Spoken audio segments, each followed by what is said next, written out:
नमस्कार साथियों, CLG institute में आप सभी का हार्दिक स्वागत और अभिनंदन है। मैं सुरेश चंद्र आप सभी का हार्दिक स्वागत और अभिनंदन करता हूं। साथियों, आप सबको जिस चीज का सबसे बेसब्री से इंतजार था, उस इंतजार को समाप्त करने की घड़ियां आ चुकी हैं और उसमें नीट यूजी 2024 का एग्जाम कंडक्ट होने वाला है 5 मई 2024 को।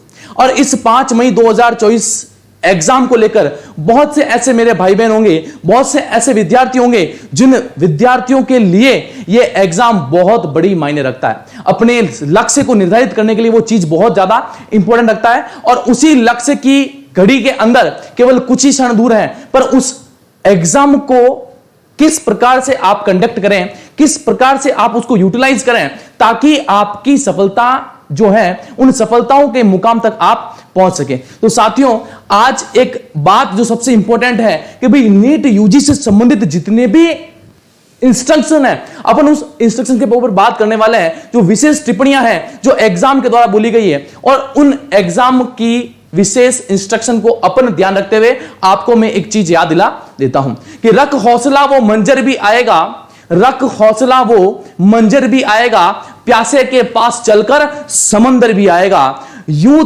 थककर ना बैठ ए मंजिल के मुसाफिर, यूं थककर ना बैठ ए मंजिल के मुसाफिर, मंजिल भी मिलेगी और फिर उसका मजा भी आएगा। साथियों, बिना कोई टाइम वेस्ट किए चर्चा करते हैं इंस्ट्रक्शन ऑफ नीट यूजी 2024 के लिए। और सबसे पहला इंस्ट्रक्शन, वो इंस्ट्रक्शन किस बेस पे चलता है कि सर ये इंस्ट्रक्शन बताता है कि अपने को क्या करना है। कि सर सबसे पहला इंपॉर्टेंट जो काम होता है, बहुत से बच्चे इस चीज को नेगलेक्ट कर लेते हैं कि सर फैमिली मेंबर को साथ में ले आते हैं। एग्जाम देने फैमिली मेंबर के साथ ही जाना चाहिए। क्यों भाई? इसका ऐसा कोई रीजन क्या है कि सर इसका सबसे बड़ा रीजन है कि अंदर से एक मोटिवेशन मिलता है कि मेरे साथ में कोई है, किसी प्रकार की नेगेटिव बातें नहीं आती हैं। अगर आप ट्रेवल करके आ रहे हो, अपन आपका साथी या आपके फैमिली मेंबर कोई साथ में होंगे तो एक अंदर से एक ढांढस बनता है ना, एक अंदर से एक अभिप्रेरणा आती है, जो अभिप्रेरणा अपने को एग्जाम हॉल के अंदर सकारात्मक वातावरण देने का प्रयास करती है। तो इस बात का विशेष ध्यान रख लेना है। एग्जाम देने से लेकर एग्जाम देने के लिए आपको अपने फैमिली मेंबर के साथ में ही जाना है। सबसे फर्स्ट टू फर्स्ट इंस्ट्रक्शन मैं ही बच्चों को देता हूं। बहुत से बच्चे सोचते हैं कि मैं अपने आप ही चला जाऊंगा, सर मैं पहुंच जाऊंगा, एग्जाम सेंटर तक पहुंच जाऊंगा, मैं मेरा एग्जाम दे दूंगा। ना बेटा, ऐसा कभी ना करना है। आपको एग्जाम देने अपने फैमिली मेंबर के साथ में जाना है। फिर उसके बाद में क्या है कि भाई एग्जाम तो आपका होगा 5 को, बट जिन बच्चों के लिए सेंटर दूर है, जिन बच्चों का सेंटर क्या है, जो उन्होंने लोकेट किया हुआ है अपने आसपास के वातावरण के अनुसार नहीं है या अपने आसपास के जो एरियाज हैं उनके अंदर नहीं आया है, तो जिनका सेंटर बाहर आया है उन बच्चों के लिए 4 मई को एग्जाम सिटी में पहुंचकर इवनिंग में ही क्या देख लेना है बेटा, अपना एक बार सेंटर विजिट कर लेना है, कंफर्म कर लेना है कि ये सेंटर मेरा है या नहीं है। क्योंकि कभी कभी क्या होता है, एक ही नाम की 2 स्किलें होती हैं और एग्जैक्ट टाइम के अंदर बच्चा परेशान होता है कि मेरा ये सेंटर है या मेरा वो सेंटर है। तो इस प्रकार की किसी प्रकार की भी आपके पास में प्रॉब्लम्स क्रिएट ना हो, उसके लिए आपको क्या करना है, जिन बच्चों का सेंटर दूर है, पर जो बच्चे लोकल हैं उनके कोई दिक्कत नहीं है, वो बच्चे ट्रैवल करके या किसी भी माध्यम से अपने वातावरण के अंदर जो अपने आसपास की जो जगह है, लोकेशन है, वहां पे वो अपना फाइंड आउट कर सकते हैं। बट जो बाहर से आता है बच्चा, वो इस चीज को एक्सेप्ट नहीं करता है। तो इस बात का थोड़ा विशेष ध्यान रख लेना बेटा। सेकंड सबसे इंपॉर्टेंट फैक्टर आता है कि भाई आप एग्जाम सेंटर में जाते हो तो अपना एडमिट कार्ड तो लेके जाना ही है, पर उसके साथ में 4x6 इंच का आपको पासपोर्ट साइज फोटोग्राफ भी आपको साथ में लेके जाना है, ठीक है ना। और इसके साथ में आपको एप्लीकेशन फॉर्म, जो आपको एप्लीकेशन फॉर्म में आपका फोटो है वही फोटो लेके जाना है। ऐसा ना करना कि एप्लीकेशन फॉर्म में फोटो कुछ और दे रखा है और आप फोटो लेके कोई और पहुंच जाओ, ऐसी गलती मत करना। जो एप्लीकेशन फॉर्म में फोटो दिया था वही फोटो लेके आपको वहां पे जाना है। और एक बात सबसे इंपॉर्टेंट फैक्टर याद रख लेना कि आपको हर एक चीज के अंदर सेल्फ डिक्लेरेशन फॉर्म जो होता है, उस सेल्फ डिक्लेरेशन फॉर्म के अंदर फोटो चिपका कर और लेफ्ट थंब इंप्रेशन करके लेके जाना है। क्या लेके जाना है? आपको जो सेल्फ डिक्लेरेशन गाइडलाइन है उसके ऊपर आपको फोटो चिपकाना है और साथ में आपको लेफ्ट थंब इंप्रेशन भी आपको करके लेके जाना है। परंतु जो सिग्नेचर करने की जब बारी आती है, किसकी बात आएगी? जब सिग्नेचर करने की बारी आएगी तब सिग्नेचर करके मत लेके चले जाना। सिग्नेचर जहां पर इन्विजिलेटर जहां पर प्रेजेंट होगा ना, जब परीक्षक है उस परीक्षक के प्रेजेंट में ही आपको सिग्नेचर करना है, घर से करके लेके नहीं जाना है। इस बात का विशेष ध्यान रख लेना साथियों। उसके बाद में अगला जो पॉइंट आता है, जो सबसे इंपॉर्टेंट आता है कि जो वैलिड आईडी कार्ड है वो भी ले जाना नहीं भूलना है। आपको वैलिड आईडी कार्ड के अंदर सबसे best and best options, Aadhaar card के मुकाबले ऐसा कोई भी वैलिड आईडी कार्ड नहीं है। आधार कार्ड सबसे मोस्ट कंपल्सरी है, तो आपको वैलिड आईडी कार्ड के फॉर्म में क्या लेके जाना है? अपना ओरिजिनल आधार कार्ड लेके जाना है। और इसके अलावा भी आपको जो एडमिट कार्ड है, उस एडमिट कार्ड के अंदर जितने भी और अदर इंस्ट्रक्शंस दे रखे हैं, वो अदर इंस्ट्रक्शन उसके साथ में क्या करना है बेटा? फॉलो करना है। ठीक है ना? यहां तक तो कोई समस्या नहीं आएगी। ठीक है, अब बात करते हैं भाई, अपन एग्जाम सेंटर में जब बैठते हैं, जब पेपर आता है, तब दिल की धड़कनें जो तेज होती हैं, उनको आप नर्वसनेस को कैसे कंट्रोल करते हो, इनकी चर्चा अपन करेंगे। पर उससे पहले मैं आपको कुछ बातें बताता हूं अपने आसपास। आज के दिन आपका सपोज करो एग्जाम है, तो आपको उससे एक दिन पहले आपको नींद पूरी होनी चाहिए। आपकी जब नींद कंप्लीट होती है तो किसी प्रकार की थकान नहीं होगी। सेकेंडली सबसे मोस्ट इंपोर्टेंट फैक्टर रखता है कि अपने पास, अपने पूरे आसपास के वातावरण के अंदर सकारात्मक वातावरण होना चाहिए।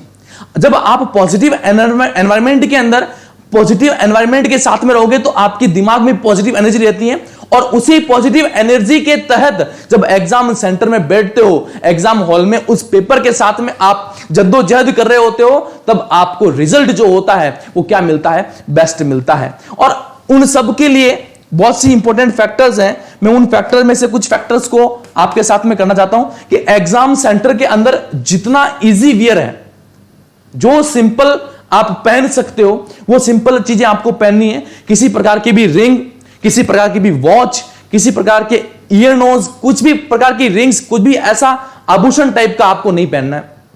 धागा मोली कुछ भी नहीं है, चलेगा भी नहीं, है ना? आपको इस एक जो बाहर से अगर कुछ चीज अपन अप्लाई कर सकते हैं, वो होता है जिन बच्चे चश्मे लगा के आते हैं। इनके अलावा आप जिन बच्चों के नंबर का चश्मा नहीं है, जो 100 वाले सनग्लासेस हैं, वो भी अलाउड नहीं होंगे। इस बात का विशेष ध्यान रख लेना है ना बेटा, इस बात का विशेष ध्यान रखना है।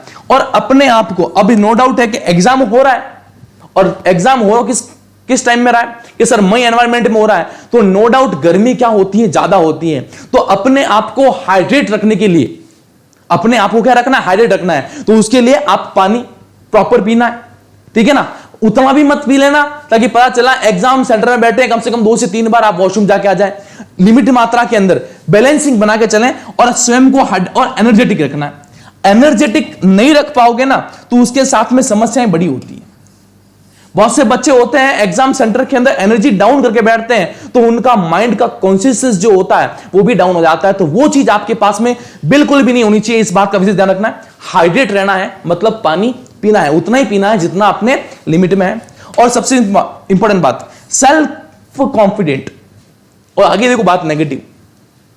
जब बच्चा सेल्फ कॉन्फिडेंट होता है कि हां, आपको केवल उतना ही सोचना है कि मेरा को 5 मई का मेरा एग्जाम है, और उसमें मैं अपना जितना भी मैंने संघर्ष किया है उस साल के लिए, इस साल जितना भी संघर्ष किया है, जितना मैंने पढ़ा है, मैं अपनी सारी पढ़ाई, सारी की सारी अपनी नॉलेज उस पेपर के लिए अप्लाई कर दूंगा, और मेरे को इस पेपर के अंदर अच्छे नंबर्स लाने हैं। यहां तक ही सोचना है, आगे तक का नहीं सोचने जाना है।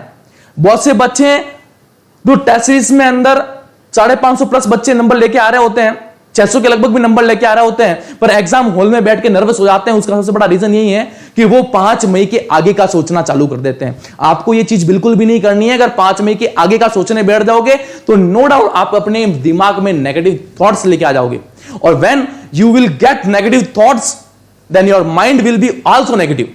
आपका दिमाग भी उस हिसाब से क्या होने लग जाएगा? नेगेटिव होने लग जाएगा। तो पॉजिटिव चीजों को एक्सेप्ट करने के लिए आपको एग्जाम सेंटर, जो 5 मई को आपका एग्जाम है, केवल आपका अभी यही लक्ष्य है। उसके बाद का लक्ष्य अपन बाद में देखेंगे। जो कुछ भी होगा सब अच्छा होगा। Be positive. जब बी पॉजिटिव बंदा निकलता है तो हर एक व्यक्ति, हर एक स्टूडेंट के लिए वह चीज सकारात्मक ही होगी, नकारात्मक कभी नहीं हो सकती। बात करते हैं, नो डाउट अभी गर्मी का माहौल है तो हीट वेव्स भी चलती हैं, और उस हीट वेव्स को बचने के लिए आप अपना प्रॉपर अरेंजमेंट करके चले, है ना। अगर आपको लगता है अपना सेंटर बहुत दूर है तो आप पहले ही पहुंच जाएं, और जो टाइमिंग आपको एडमिट कार्ड में दे रखा है कि सेंटर में पहुंचने के लिए, उसमें बिल्कुल भी आप नजरअंदाज नहीं करना है, आपको बिल्कुल भी उसमें बदमाशी नहीं करनी है। क्योंकि रीजन बिहाइंड ये है कि बहुत से बच्चों को मैंने ऐसा देखा हुआ है, जो बच्चे बहुत अच्छी तैयारी करके बैठे होते हैं, बट एग्जाम सेंटर में टाइमिंग पर नहीं पहुंच पाने के कारण एग्जाम डोर लॉक हो जाता है, आपको अंदर एंट्री तक नहीं मिलती। वो सबसे बड़ा घाटा होता है, वो उसके मां बाप के लिए सबसे बड़ा घाटा होता है, वो घाटा आपको नहीं करने देना, ठीक है ना। और सबसे इंपॉर्टेंट बात, ठीक है ना, आपको ट्रांसपेरेंट वाटर बोतल लेके जाना है साथ में। बहुत से बच्चे वाटर बोतल कैरी नहीं करते हैं, आपको वाटर बोतल साथ में ले जानी है। क्योंकि होता क्या है कि जब अपना माइंड किसी क्वेश्चंस को अप्लाई करने के लिए लग रहा होता है, तो उस समय जो चीज अपने को क्लू मिलना होता है वो नहीं मिल पाता। तो आप कुछ मत करना, अपने बोतल का ढक्कन खोल के थोड़े से 1-2 घूंट आप पानी पी के रिलैक्स हो जाओ, जस्ट इन सेकंड के लिए, और उस क्वेश्चन को आप स्किप करके अगले क्वेश्चन में पहुंचोगे। जब तक अगला क्वेश्चन होगा, आपको पीछे वाले क्वेश्चन जो आपने रिलीज किया है, आपने ड्रॉप किया, छोड़ा है कुछ क्षण के लिए, आपको उसका क्लू भी मिलना चालू हो जाता है। तो वो बहुत इंपॉर्टेंट फैक्टर रखता है, इस बात का आप विशेष ध्यान रख लेना। अपने आप को हाइड्रेट रखना one of the most and most important for exam centre. और बी पॉजिटिव होना अपने आप में बहुत जरूरी है। कि जिन बच्चों को यह लगता है कि सर मेरा इस साल ये है, इस साल मेरे इतने नंबर आ रहे हैं, मेरा क्या होगा, मैं क्या करूंगा, मेरे एग्जाम को रिलेटेड ये चीजें चल रही है, मेरे को ये चीज बाकी पड़ा है, मेरे को ये चीज छोड़ना है। तो अभी आपके पास में पढ़ना जितना था आपने पढ़ा है, अब आपके रिवीजन का टाइम है। जितना फास्ट आप रिवीजन कर सकते हो उतना ही पॉसिबल है। कुछ एक इंपॉर्टेंट फैक्टर्स के, कुछ एक टॉपिक के, कुछ एक सब्जेक्ट के आप इंपॉर्टेंट क्वेश्चंस देख सकते हो जो आपको लगता है इंपॉर्टेंट है, इतना ही कर सकते हो। और नींद कंप्लीट होना one of the most compulsory segment for NEET exam. बहुत से बच्चे होते हैं जो एग्जाम सेंटर से पहले अपनी नींद कंप्लीट नहीं करते हैं और एग्जाम सेंटर में एक थकावट से महसूस करते हैं, क्योंकि बिकॉज जब दिमाग आपका काम नहीं करता है ना, ब्रेन आपका काम, क्योंकि नींद लेने के बाद में जो एनर्जी लेवल होता है वो पीक पर होता है ना।